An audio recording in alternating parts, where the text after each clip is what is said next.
Hey guys, good morning. তো আমরা উঠে পড়েছি এখন। আজকে দেখতে পাচ্ছেন ওটার থেকে আমি ব্লগটা শুরু করলাম। আমাদের নতুন রুম, আর এটা হলো মায়ের রুমটা আজকে পরিষ্কার করব, করে এখানটায় কিছু গাছ লাগিয়ে দেবো। ঘরের কাজ হচ্ছে এখন অনেক দেরি। আমি কিছুদিন আগেই গাছটা লাগাইছিলাম, সিম গাছ আর লাউ গাছ। গাছটা কত বড় হয়ে গেছে, অনেকগুলো সিম আসছে গাছে। ওই উপরটাতে দেখানো যাচ্ছে না এখন, তাই ভাবলাম আমি নিচে অনেকগুলো ডাটা বুন দিই, তাহলে যতদিন কাজ হবে ততদিন ডাটা হয়ে যাবে। আর এগুলো ফসল তো মানে কি সারা বছর থাকে না, কিছুদিন হয়ে তারপরে খেয়ে ফেলতে হয়, নষ্ট হয়ে যায়। ওই জন্য প্রবলেম হবে না, ডাটা হয়ে গেলে পরে উঠে খেয়ে নেবো, তারপরে ঘরটা সাফ করে দিলে হয়ে গেল। ওই জন্য ভাবছি যে আজকে এখান থেকে করে। আর এতটা ঠান্ডা, বাইরে যেতেও ইচ্ছা করে না, তো বাড়ির কাজ করলেই ঠিক আছে। তো ভাবলাম রুমটা সাফ করে, বাড়িতে বাড়িতে নাকি ডাটা বেশি ভালো হয়, ওই জন্য ভাবলাম যে খালি বাড়ির উপরে হালকা পাতা পড়ছে, ওগুলো ঝাড় দিয়ে একটু জল ছিটাই দিলে পরে ডাটার বীজগুলো বুনে দেওয়া যাবে এখানটায়। তাই ভাবলাম যে আজকে এই কাজটাই করা যাক। আর দিন দিন তো ঠান্ডাটা তো বেশি হচ্ছে, বলার কিছু নেই। রোদ তো ওঠে না, এক সপ্তাহ হয়ে গেল। আর আমার মেয়েটা নিয়ে এত কষ্ট হয়ে গেছে ঠান্ডার মধ্যে, আর কি বলবো। কবে যে রৌদ্র উঠবে, কালকে 4টার সময় মনে হয় রৌদ্র উঠছিল বিকালে, উঠলো আর আধা ঘন্টার পরে আবার চলে গেল। ওইটুকু রোদের তো কাজ নেই, একটা জামা কাপড় শুকনো নেই, সব শুকাতে হবে। বুঝতেই পারছেন বাচ্চা কাচ্চার বাড়ি হলে যা হয়, বাচ্চা কাছে থাকলে তো জামা কাপড় বেশি লাগবেই। তাই ভাবছিলাম যে আজকে রোদটা উঠলে বেশি ভালো হতো, মনে হয় না রোদ উঠবে। কুয়াশাটা কেমন পড়ছে।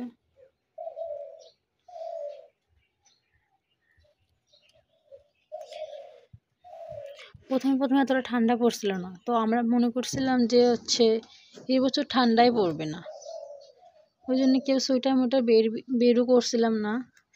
কিন্তু এই এক সপ্তাহের মধ্যে যা এতটা ঠান্ডা পড়লো, মানে বলার মতো না। এখন তো ঘর থেকে বেরোতেই ভয় লাগে। আর মেয়েটা তো ঘুম থেকে উঠবে, উঠেই ঘুরতে যাবে, বাড়িতে এক মুহূর্তও থাকতে চায় না।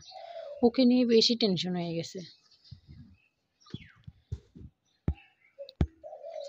আর হাত পা এত ঠান্ডা হয়ে যায়, হাতে মোজাও পরবে না, পায়েও মোজা পরবে না, জুতা পরবে না, উঠবে উঠেই ঘুরতে চলো। ওই জন্য যে টাইম বিছনার মধ্যে থাকে ওটা টাইম শান্তি, না হলে উঠেই চলো চলো। আর এখন কথা বলতে শিখছে আরো বেশি, যেটা চাই তো সেটাই করতে হবে, তো করতেই হবে।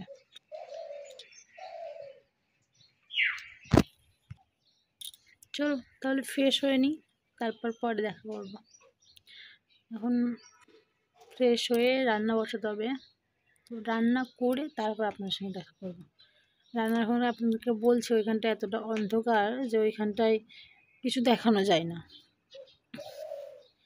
মানে রান্নাঘরে লাইট নেই তো, আর আমার কাছে ক্যামেরাও নেই, জাস্ট ছোট্ট একটা মোবাইল দিয়ে ভিডিও করি। তো আপনারা সাপোর্ট করলে ভবিষ্যতে করে নেব, প্লিজ সাপোর্ট করে থাকবেন। আমি নতুন চ্যানেল খুলছিলাম,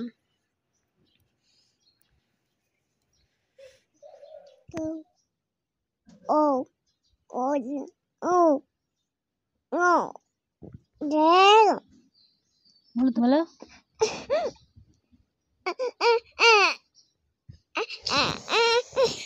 দেখো পিসু আর পিসুটা আমি তেল নিচ্ছিল, আর দুজন খুব মারামারি করছিল।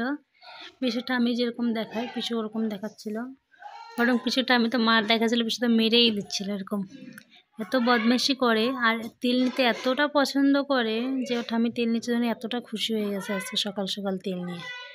অন্যদিন তো টাইমই পাই না সকালে তেল দিতে, ঠান্ডাটা একটু কম ছিল ওই জন্য তেল দিচ্ছিল। দেখো কতটা খুশি হয়ে গেছে ভাই, দেখতেই পাচ্ছ দাঁত বেরোয়। এখন যাওয়া হচ্ছিল দোকানে, আর পিসু যাচ্ছিল, আমরা যাচ্ছিলাম তেল আনতে। যে দোকানে চলে আসছি, আর পিসু পুরো চিল্লাতে শুরু করে দিচ্ছে দাও দাও করে, শুরু হয়ে গেছে পিসুর দুষ্টমি। এখানে এসে এটা দাও ওটা দাও ওটা দাও, আর দোকানদারের সঙ্গে ঝগড়া শুরু হয়ে গেছে। এই যে রান্না বসাই দিছি, আর এখন শাক ভাজি করছি। এটা হলো সর্ষের শাক।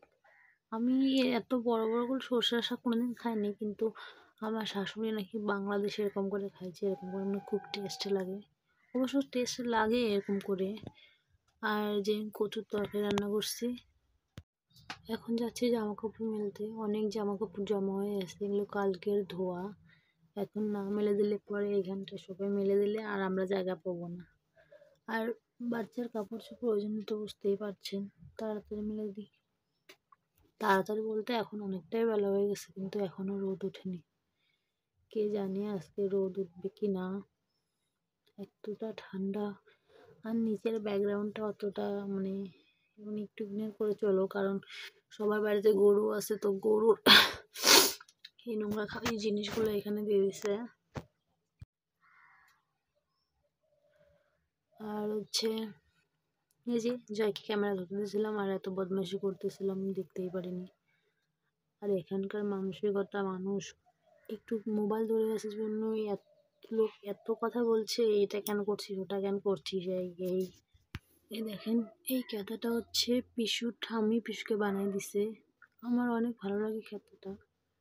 এটা আমি উঠায় রেখে দিয়েছিলাম, কিন্তু এখন ঠান্ডার জন্য বের করে দিছি। খুবই সুন্দর ডিজাইনটা।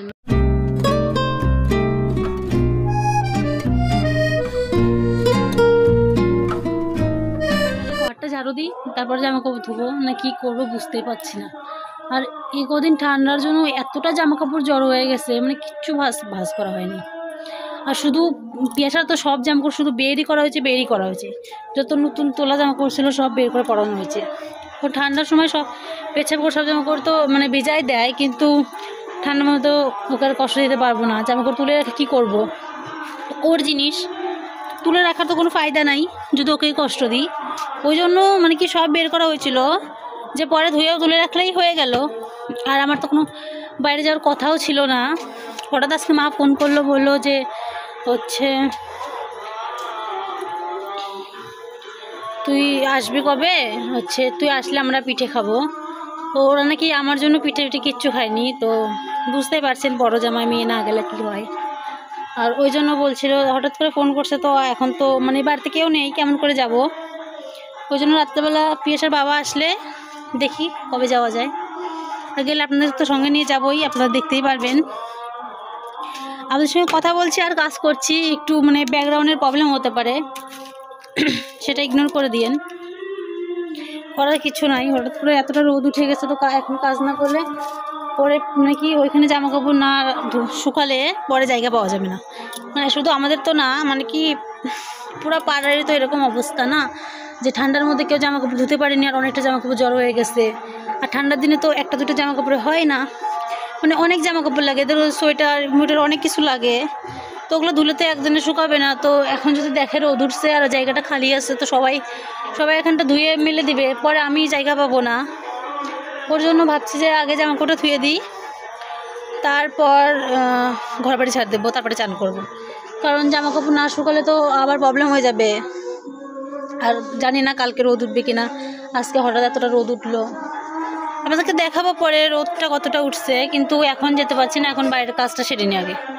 জামা কাপড়গুলো পরে গুছাবো, ভাবলাম যে আগে হচ্ছে জামা কাপড় ধুয়ে দিই, পরে জামা কাপড়গুলো গুছাই দেবো, তাহলে হয়ে যাবে। কারণ জামা কাপড় গুছাতে তো রাত্রে গুছাতে পারবো, কিন্তু হচ্ছে জামা কাপড় তো রাত্রেবেলা শুকানো যাবে না, না, ওই জন্য। চলো তাহলে কাজগুলো সেরে নিই।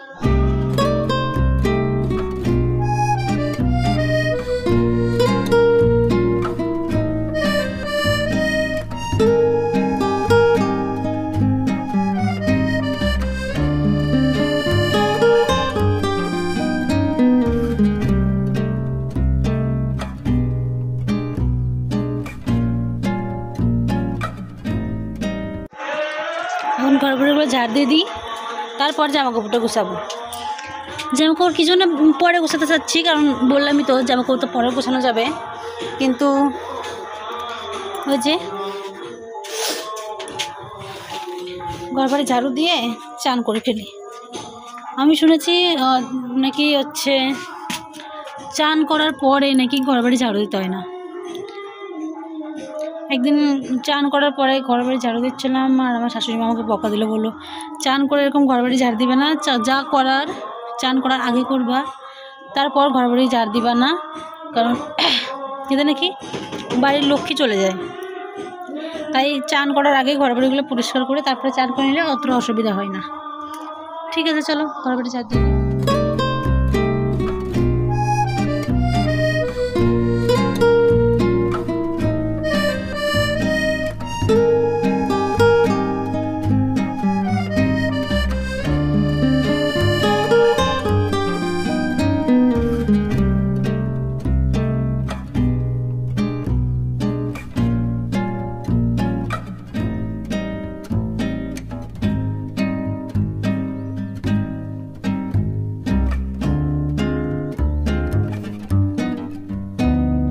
পিসু আর পিসির ঠাম্মি কীর্তন শুনে চলে আসছে। তিলক কাটছে, তিলক নাকি পছন্দ হয়নি, বড় করে নাকের উপরে তিলক দেয়নি, তাই ও ঠাম্মি আবার যাবে। এখন হচ্ছে মানে সিঁদুর দিতে গেছিলো, সে বাসনটা রাখতে আসছে। এখন পিসুর ঠাম্মি আবার যাবে দুজন। তারপরে হচ্ছে কীর্তন শেষ হবে, তখন আসে আমাকে নিয়ে যাবে প্রসাদ খাওয়ানোর জন্য। হচ্ছে পিসু দুষ্টুমি করছে, আসে দেখতে পাচ্ছেন, লাঠি আমাকে মারছে আর বলছে চলো চলো। দেখো বদমাশি শুরু হয়ে গেছে। পিসু চলে যাবে ঠাম্মির সঙ্গে। পিসুর ঠাম্মি বের হয়ে গেল, পিসুর পিছে পিছে দৌড় দিছে, আর যে বাই বাই করে দিল পিসু। কাজ করতেছ? কি কাজ করো? কি কাজ করো?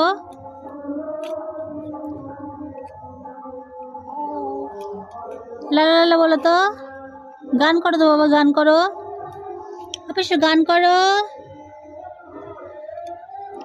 হরে কৃষ্ণ করো তো। তিলক নিছে, দেখি দেখি আরেকবার দেখি, কোথায় তিলক নিছ? দেখি কোথায় নিছ দিল, দেখি বাবা দেখি, তিলক নিছ বাবা। যে জয় হচ্ছে টিফিন টাইমে আসছে বোনের সঙ্গে দেখা করতে, আর বোনের এখন জেদ, জয়ের সঙ্গে যাবে স্কুলে। দুই ভাই একটু দুষ্টমি করছে, আর পিসুর সঙ্গে জয় যত দুষ্টমি করে পিসুর তত ভালো লাগে। ও দেখো কেমন করে হাসছে, একটু ভয় লাগে না নাকি ওর, দাঁত বের করে হাসি দিচ্ছে। এবার জয়ের যাওয়ার টাইম হয়ে গেছে, আর পিসু ওকে ছাড়ছেই না, এখন ও কান্না শুরু করছে যে ও জয়ের সঙ্গে যাবে। এখন জয় বলছে মামি পিসুকে লুকাও, আমি যাব। বলছি কেন, তুই আসলি যে এখন বোনকে দেখাচ্ছিস, তাহলে নিয়ে যা বোনকে। দুজনের বদমাশি শুরু হয়ে গেছে। খাওয়া দাওয়া শেষ, এখন বসে বসে শুধু আড্ডা মারছি, আর রোদ্রে বসে থাকতে না মজাই আলাদা লাগছে। এই দেখো আমার পিসু বাবু, পিসু হাই করে দাও বাবা। দেখো পিসু কীর্তন শুনতে গেছিল, আর ওখান থেকে তিলক কাটে আসে।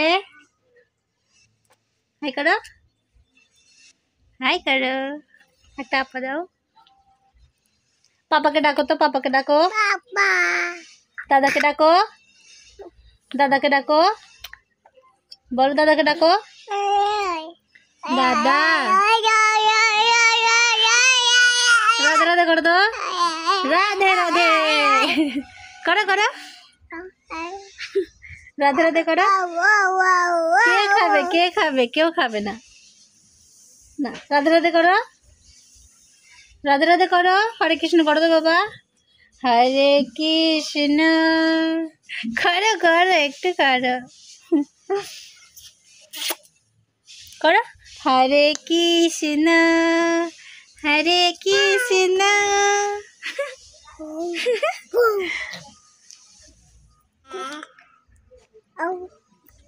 এটা কি বাবা খাচ্ছ তুমি?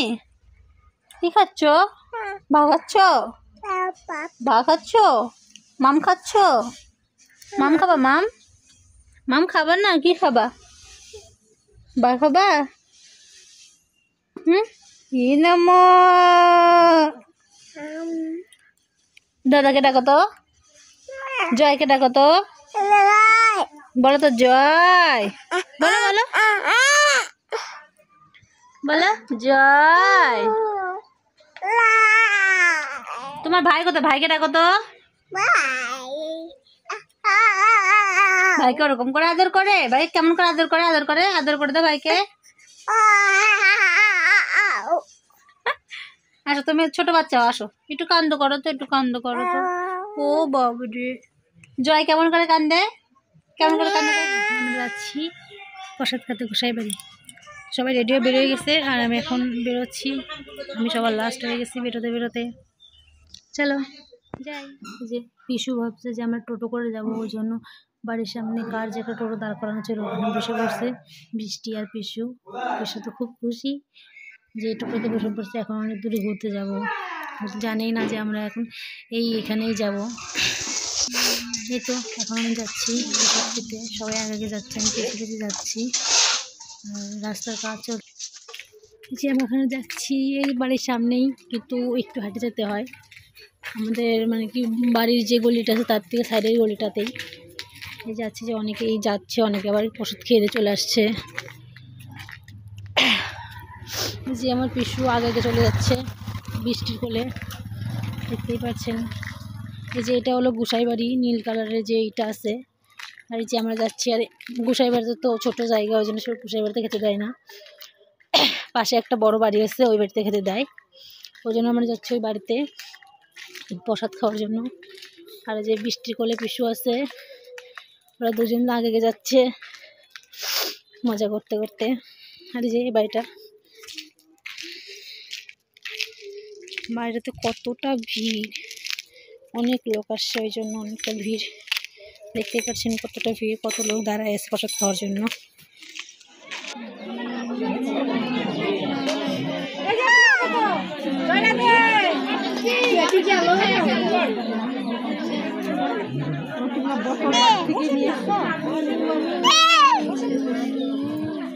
খাওয়া শেষ, আর আমি পিসুকে হারাই ফেলছি, পিসুকে খুঁজেই পাচ্ছি না। বৃষ্টি আর পিসু আগে কোথায় গেছে। এই যে দুজনকে পেয়ে গেছি, অনেকটা আগে চলে আসছিল আমাদের বাড়ির সামনে। তারপরে এখন আমরা যাচ্ছি ঘুরতে। আর পিসু তো দাদুকে দেখে সময় ডাকতে শুরু করে দিয়েছে দাদা দাদা করে, ওই জন্য আমরা হাসতেছিলাম। আর বৃষ্টি পেছন থেকে কত স্টাইল করতেছিল, মনে করছে আমি দেখতেই পাইনি। আমরা খাওয়া দাওয়া করে একটু ঘুরতে আসলাম এদিকে, এদিকে কোনোদিন আসি না। এটা হচ্ছে স্কুলের পিছন সাইডে, যে এটা হলো স্কুল, দেখা যাচ্ছে না এখান থেকে অতটা। আর স্কুলের পেছনে আসছি আমরা ঘুরতে, আমি আসছি আর বৃষ্টি আসছে আর পিসু আসছে। পিসু হাই করে দাও বাবা। আমরা আসছি এখানে সরষার ক্ষেত দেখতে। এই যে আমরা সরষার ক্ষেত দেখতে আসছিলাম, আর হচ্ছে এটাই সেই সরষার ক্ষেত। আর এদিকে প্রচণ্ড লোকজন, আর মানে হাওয়াটা প্রচণ্ড ঠান্ডা বেশি লাগছে, ওই জন্য এখানে আর বেশিক্ষণ থাকবো না, পিসু কিনে চলে যাব। আর এই যে পিসু ছাগল দেখতে পাইছে, এখন যাবো একটু মাঠে গরু টানতে। আমরা একা যাবো না, আমার শাশুড়িও যাবে। এই যে আমরা গরু নিয়ে চলে আসছি, আর সামনে যেটা দেখা যাচ্ছে ওটাই হলো আমাদের বাড়ির school. Last tata, bye bye, good night.